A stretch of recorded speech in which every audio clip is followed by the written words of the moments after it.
I'm Eddie Estep, and it's my privilege to welcome you to The Gathering, Our Story, 75th edition.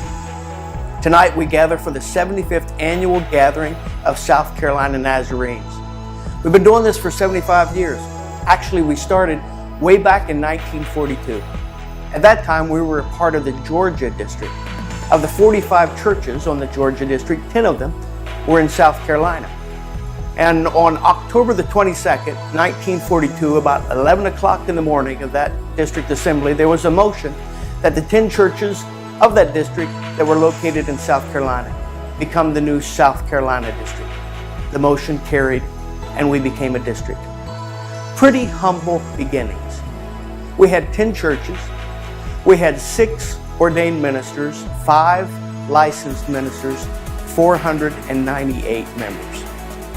But we had passion and a fervor for holiness evangelism. And God's blessing was upon us. And we began to grow pretty rapidly.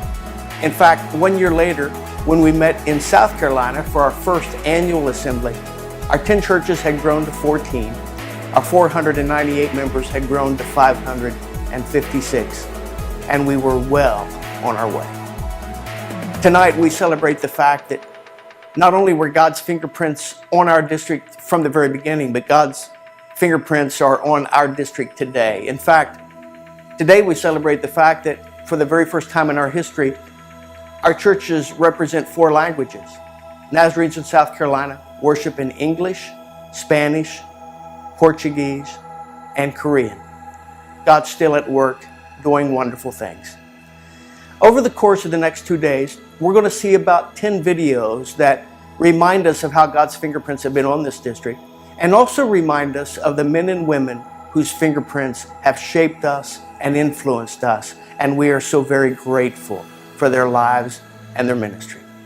So welcome to The Gathering, Our Story. I'm so glad that you're here tonight, and I'm very glad that you are part of the story.